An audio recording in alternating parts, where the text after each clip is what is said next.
प्रश्न है, एक वृत्त की जीवाएं ए बी और सी डी वृत्त के अंदर एफ पर प्रतिच्छेद करती हैं। दो जीवाएं ली, एक ए बी ए और एक सी डी। ये ए बी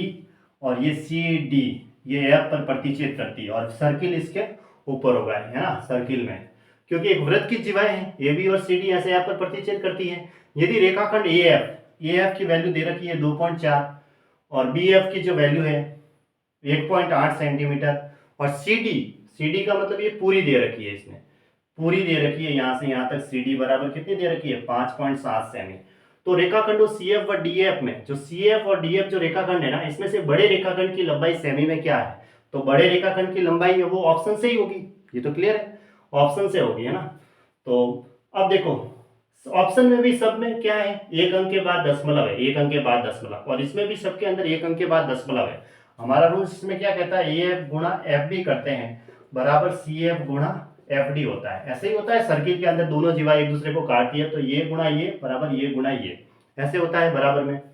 अब ए एफ, अब देखो ये पॉइंट हटाऊंगा तो इसके नीचे 0 0 लगेंगे, तो 2 10 मतलब यहाँ इसके नीचे भी 0 आएगा, इसके नीचे भी 0, इसमें से भी अगर पॉइंट हटाएंगे तो 1 0 इसमें और 1 0 इसमें आ जाएगा नीचे, तो वो तो 0 से 0 तो कट जाएगा, तो डायरेक्ट 24 गुणा 18 ही लिखते थे बराबर। अब 24 और 18 में देखो कि 8 और 4 का गुणा यूनिट डिजिट में पीछे कितना आता है 832, यानी कि इकाई अंक 2 आएगा, इकाई अंक 2 आएगा। अब ऑप्शन से अगर मैं 45 लेता हूं किसकी, बड़े रेखाखंड को, एक को बड़े को अगर 45 लिया ऑप्शन से, तो ऑप्शन ए से चेक करते हैं ना, ऑप्शन 1 से क्या है, ऑप्शन ए में देख रहा है 45 लिया तो पूरी 57 है, तो 57 में से 45 माइनस किया तो कितना आया 12, तो यूनिट डिजिट कितना आ रहा है 0 आ रहा है, तो इसका मतलब ये ऑप्शन नहीं हो सकता, इसे कट देते हैं। ऑप्शन बी चेक करते हैं, ऑप्शन बी में देखो 48 लिया और तो पूरी 57 है, 57 में से 48 माइनस किया तो पीछे कितना बचा 9, ठीक है 9 बचा। तो इसमें अगर मैं यूनिट डिजिट का गुणा करता हूं तो यूनिट डिजिट कितना मिल रहा है 2, और इसमें भी यूनिट डिजिट कितना मिलता था 2 मिलता था, सिर्फ इकाई अंक देख रहे हैं हम, है ना, इकाई अंक, तो इसमें इकाई अंक 2 मिल रहा है, इसका मतलब ये हो सकता है, ठीक है। अब इसको चेक करते हैं सी को, तो 54 और ये पूरी 57 थी तो 57 में से 54 गया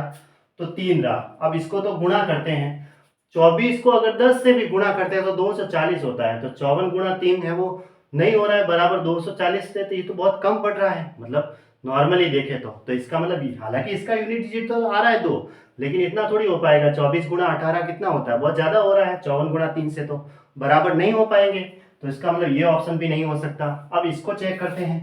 डी वाले को, अगर एक 36 ली तो एक 57 माइनस 36 कर दो,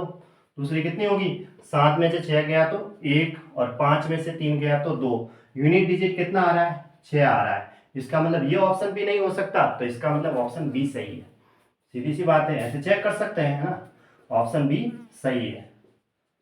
बस इतना सा काम है, ठीक है। ऑप्शन बी पे टिक कर दो, 4.8 सेंटीमीटर बड़े रेखाखंड की लंबाई होगी इन दोनों में से।